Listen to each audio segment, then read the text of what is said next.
ବନ୍ଧୁ, ଆପଣ ଜାଣିଛନ୍ତି ଯେ କୁମାର ଅର୍ଥ କାର୍ତ୍ତିକେୟ, ଆଉ ଯୁବକ ମାନଙ୍କୁ ବି କୁମାର କୁହାଯାଏ ଯେ ପର୍ଯ୍ୟନ୍ତ ସେ ବିବାହ କରିନାହାନ୍ତି। ଆଉ ଗୋଟିଏ ଅର୍ଥ ହେଲା କୁମାର ଅର୍ଥ ହେଲା ଚିରକୁମାର। ଗ୍ରହ ମଧ୍ୟରେ ମଙ୍ଗଳକୁ କୁମାର କୁହାଯାଏ। ସେ ମଙ୍ଗଳ ହେଲେ ମେଷ ରାଶିର ଅଧିପତି। ମଙ୍ଗଳଙ୍କର ଗୋଟେ ଅସ୍ତ୍ର ହେଉଛି ଶକ୍ତି। ଯେମିତି ଧନୁ ଗୋଟିଏ ଅସ୍ତ୍ର, ସେମିତି ସେ ସବୁବେଳେ ଗୋଟିଏ ମୂଷଳ ଭଳିଆ ଅସ୍ତ୍ର ଧରିଥାନ୍ତି, ତାହା ହେଉଛି ଶକ୍ତି। ତାଙ୍କ ରକ୍ତର ରଙ୍ଗ ବିଜୁଳି ଭଳିଆ ଲାଲ ରଙ୍ଗ ତାଙ୍କର। ସେଇ କୁମାର, ସେଇ ମଙ୍ଗଳ ଧରଣୀ ପୃଥିବୀରୁ ଜନ୍ମ ନେଇଥିଲେ ଏବଂ ପୁରାଣ କହନ୍ତି ମଙ୍ଗଳଙ୍କର ଜନକ ହେଲେ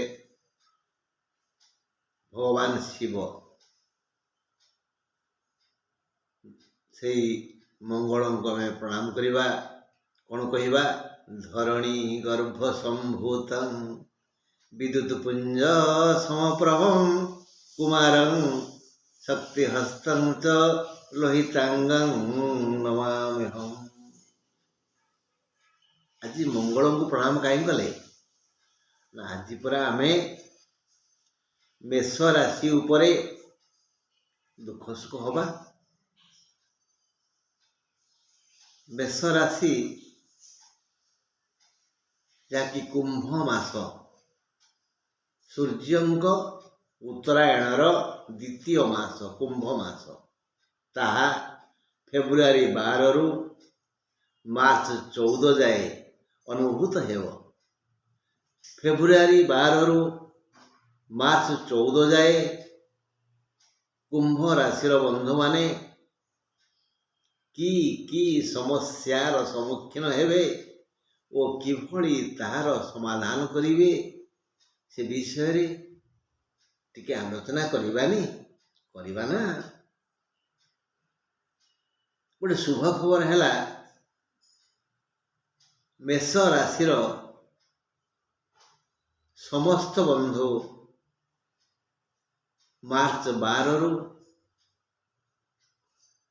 ଫେବୃଆରୀ 12ରୁ ମାର୍ଚ୍ଚ 14 ଭିତରେ ଋଣମୁକ୍ତ ହେଇଯିବେ।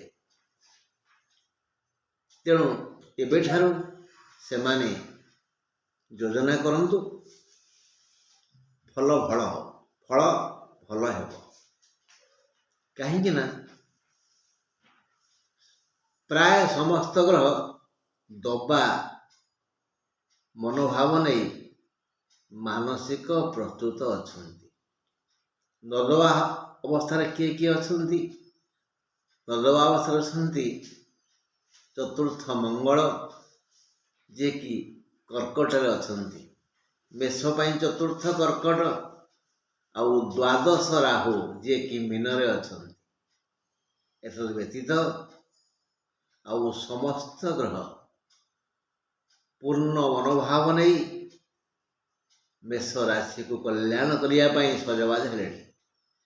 ସବୁଠୁ ଭଲ ଖବର, ଏବେ କୁମ୍ଭରେ ରବି, ବୁଧ, ଶୁକ୍ର, ଶନି ଚତୁର୍ଗ୍ରହର ମିଳନ ହେଇଛି। ଏହି ମିଳନ ସମସ୍ତ ରାଶି ପାଇଁ ଶୁଭ ଫଳ ଦେବ।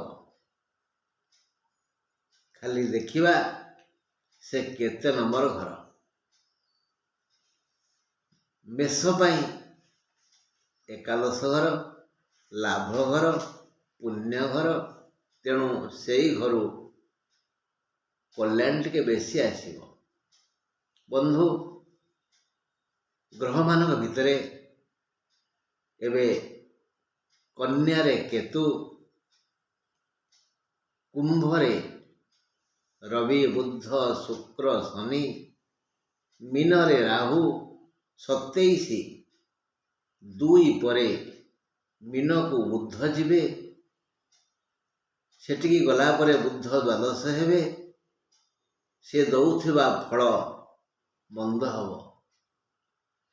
ଆଉ ଦ୍ୱିତୀୟରେ ବୃଷରେ ବୃହସ୍ପତି, ଚତୁର୍ଥରେ କର୍କଟରେ ମଙ୍ଗଳ।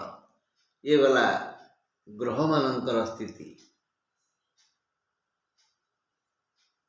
ସମସ୍ତେ ଯେହେତୁ ଦବା ମନୋଭାବରେ ଅଛନ୍ତି, ତେଣୁ ସମସ୍ତ ପ୍ରକାର କର୍ମୀ, କୃଷକ କ୍ଷେତ୍ରରେ, ବ୍ୟବସାୟୀ ତା ବ୍ୟବସାୟ ମହଲରେ,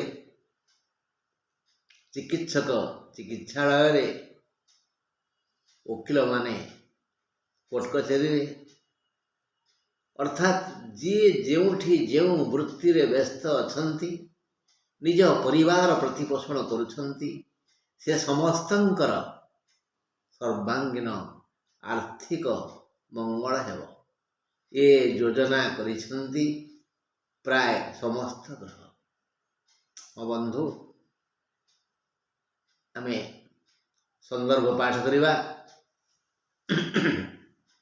ଏ ମାସ ମାନେ ଫେବୃଆରୀ 12ରୁ ମାର୍ଚ୍ଚ 14 ଯାଏ, ରବି ମକରରୁ କୁମ୍ଭକୁ ଗଲେ, ରବିଙ୍କ ଉତ୍ତରାୟଣର ଏ ଦ୍ୱିତୀୟ ମାସ କୁମ୍ଭ ମାସ। ଏ ମାସରେ ମେଷ ରାଶିଆ ମାନେ ଆର୍ଥିକ ସମସ୍ୟାର ସମାଧାନ କରି ଋଣମୁକ୍ତ ହେବା ପାଇଁ ଯୋଜନା କରିବେ। ଯେଉଁମାନେ ଋଣ କରଜରେ ବୁଡ଼ି ରହିଛନ୍ତି, ସେମାନେ ସେ ସମସ୍ତ ଧାର ଉଧାର ସୁଝିବା ପାଇଁ ସୁଯୋଗ ପାଇବେ।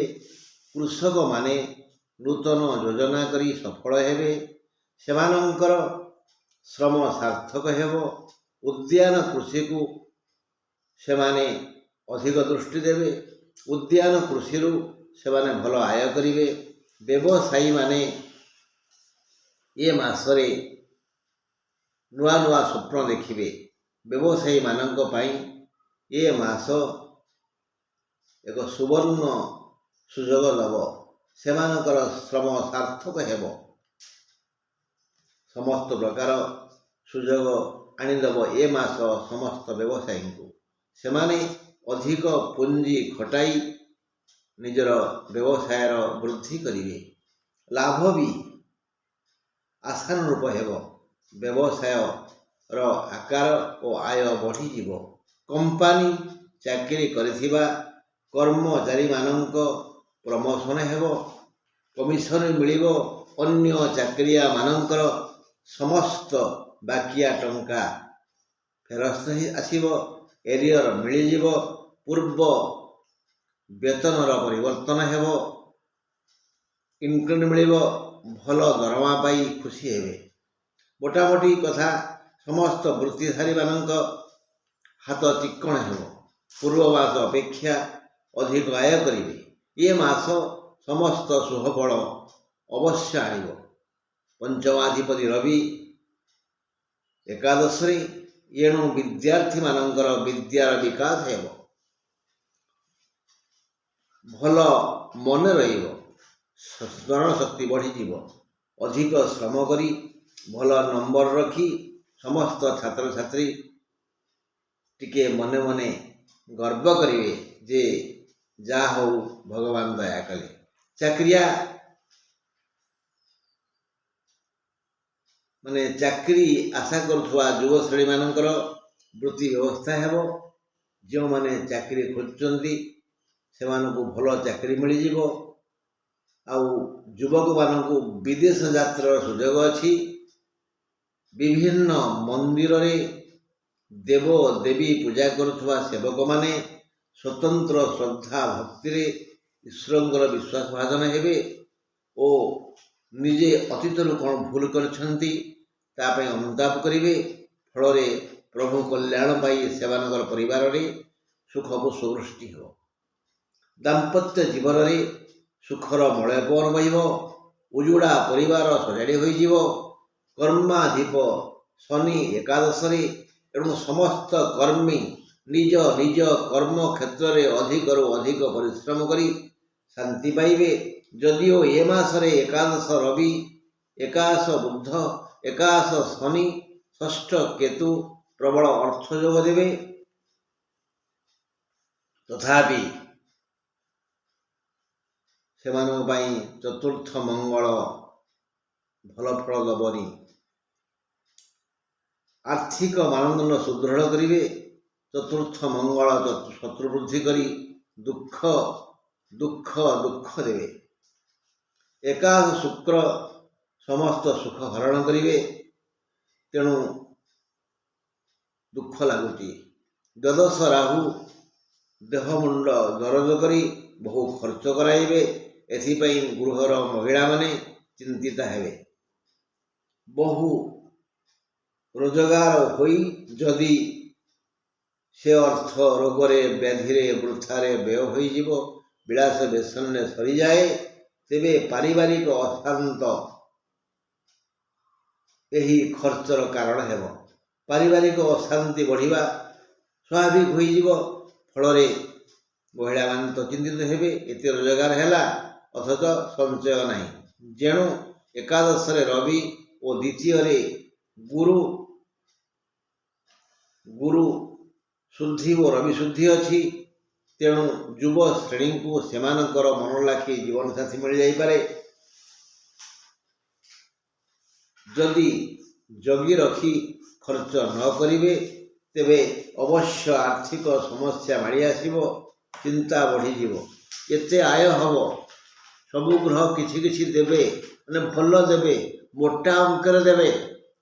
ତାକୁ ଯଦି ଆପଣ ସଞ୍ଚୟ ନ କରିବେ, ଆସୁଛି ବୋଲି ଟଙ୍କା ଉଡ଼େଇବେ, ବିଳାସ ବ୍ୟସନରେ ଖର୍ଚ୍ଚ କରିବେ, ତେବେ ବହୁତ ପସ୍ତେଇବେ।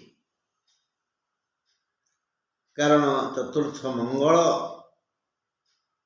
ଆଉ ଏକାଦଶ ଶୁକ୍ର, ଦ୍ୱାଦଶ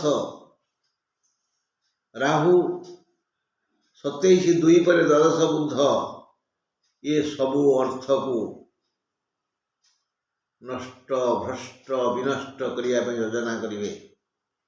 ତେଣୁ ହେ ବନ୍ଧୁ, ଟିକେ ମାନସିକ ପ୍ରସ୍ତୁତ ହୋଇ ଆଗ ଋଣମୁକ୍ତ ହୁଅନ୍ତୁ, ତାପରେ ସଞ୍ଚୟ କରନ୍ତୁ।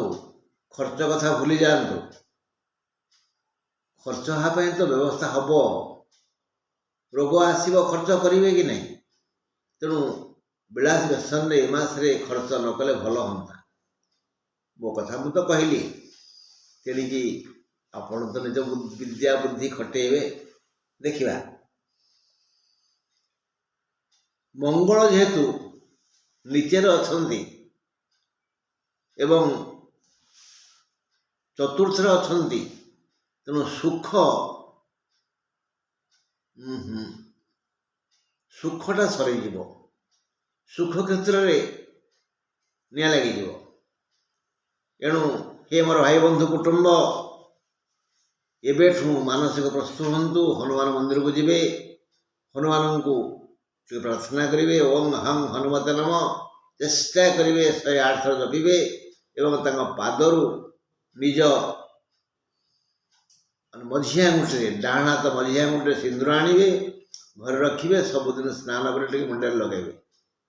ଲଗାଇ ସାରି ସେ ହାତକୁ ଟିକେ ଶୁଙ୍ଘିବେ। ଓಂ ହଂ ହନୁମତେ ନମଃ। ମଙ୍ଗଳ ଦୁଷ୍ଟାମି କରିପାରିବେନି। ଆଉ ଶୁକ୍ର ଏକାଦଶ, ସେ ସୁଖରେ ନିଆଁ ଲଗାଇବେ। ତେଣୁ ଶୁକ୍ରଙ୍କୁ ସନ୍ତୁଷ୍ଟ କରିବା ପାଇଁ ବି ମାନସିକ ପ୍ରସ୍ତୁତ ହୁଅନ୍ତୁ ଯେ ଗୋ ସେବା କରିବେ। ଧଳା ଗୋରୁ,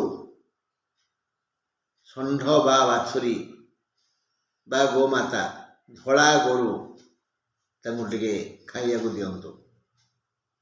ଘାସ ପତର କୁଟା ବା ଯାହା ଆପଣଙ୍କର ସାମର୍ଥ୍ୟ ଅଛି, ଫଳ ଇତ୍ୟାଦି। ଦ୍ୱାଦଶ ରାହୁ ଉତ୍ପାତିଆ, ପୁଣି ତା ସାଙ୍ଗରେ 27/2 ବୁଧ ମିଶିଯିବ। ଦି ଦୁଷ୍ଟ ଗ୍ରହ, ମନ୍ଦ ଗ୍ରହ ଏକତ୍ରିତ ହେଲେ ଯାହା ଫଳ ହୁଏ। ତେଣୁ ସେଇ ରାହୁକୁ ସନ୍ତୁଷ୍ଟ କରିବା ପାଇଁ କଳା କୁକୁର, କୁଆ ଏମାନଙ୍କୁ ବିରି ତିଆରି ଖାଦ୍ୟ ଦିଅନ୍ତୁ। ପ୍ରତି ବୁଧବାର ଦିନ ଘରେ ଟିକେ ବିରି ପୋଡ଼ନ୍ତୁ ବା ବିରି ପିଠା ଖାଆନ୍ତୁ ବା ବିରି ଡାଲି କରି ମଧ୍ୟ ଖାଆନ୍ତୁ। ଏମିତି ହେଲେ ଏଇ ଦୁଷ୍ଟ ଗ୍ରହମାନେ ସନ୍ତୁଷ୍ଟ ହେବେ। ଆଜି ପାଇଁ ଆମେ ଏଇ ବକ୍ତବ୍ୟକୁ ଏଇଠି ସମାପନ କରିବା ନା କ'ଣ କହୁଛନ୍ତି? ରହିଲି, ନମସ୍କାର।